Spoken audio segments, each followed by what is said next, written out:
قبل از ارائه بقیه توضیحات راهنمای نرم افزار، مقایسه می‌کنیم ترسیم نقشه‌های فونداسیون را در حالت استفاده از گزینه اوری استیشن با اندازه مش‌های 20 سانتی متر و گزینه کنترلینگ استیشن با اندازه مش‌های 1 متر و یا بیشتر. انتخاب آرماتور اصلی، فاصله این آرماتورها و انتخاب آرماتور تقویتی مشابه روش‌های دستی و ترسیم نقشه‌ها در این حالت.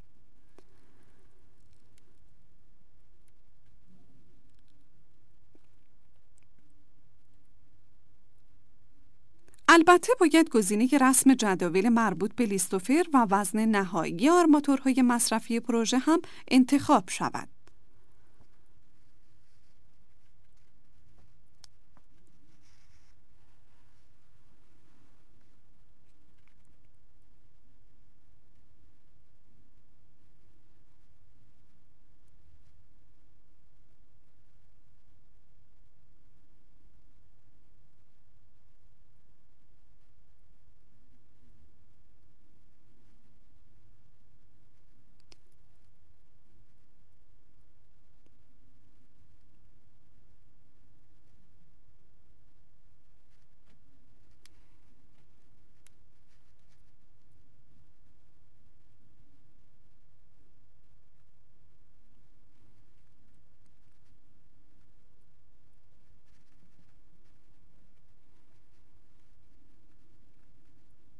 وزن نهایی آرماتورهای مصرفی پروژه در این قسمت 5 تن و 720 کیلوگرم با انتخاب آرماتور 18 اصلی و 25 تقویتی توسط برنامه محاسبه شده است. و در این قسمت استفاده از اندازه مش‌های 1 متر و گزینه کنترلینگ استیشن.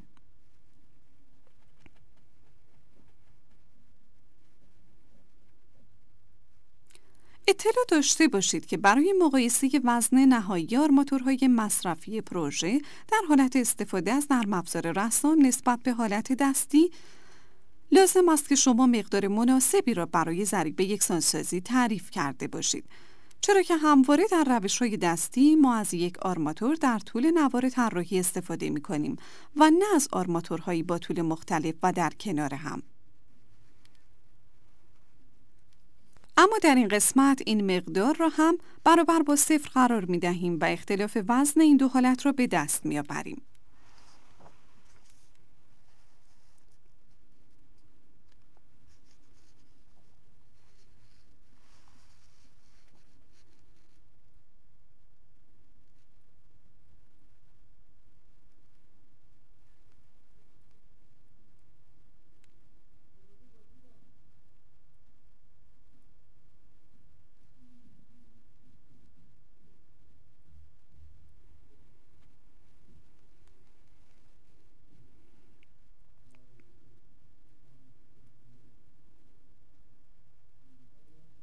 وزن نهایی آرماتورها در این قسمت 6 تن و 790 خواهد بود با استفاده از قابلیت‌های نرم افزار که معمولاً ترسیم نقشه‌ها به روش دستی همانطور که گفته شد به ترتیبی که ملاحظه می‌کنید دارای آرماتورهای با طول مختلف و در کنار هم نخواهد بود.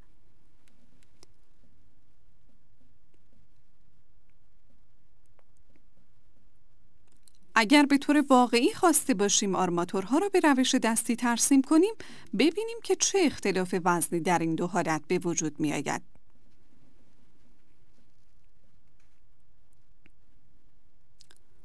با مقداردهی به ضریب یکسانسازی در پایان ترسیم نقشه‌ها در این قسمت در هر نوار یک آرماتور به طول و تعداد حداکثر ترسیم می شود که ترسیم نقشه‌ها در این حالت خیلی به روش ترسیم نقشه‌ها در حالت دستی نزدیک خواهد بود.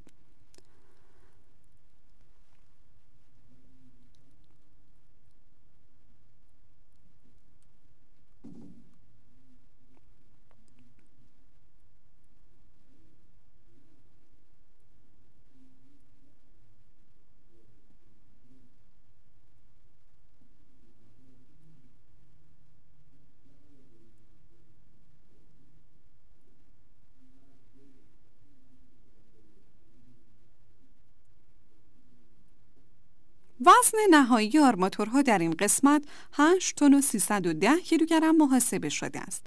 به غیر از مسئله غیر اقتصادی بودن پروژه موجود، هیچ اشکالی در نقشه ها وجود ندارد که متاسفانه با توجه به عدم کنترل این موضوع توسط مراجع ذی‌ربط همواره نقشه های از این قبیل مورد تایید قرار می گیرد.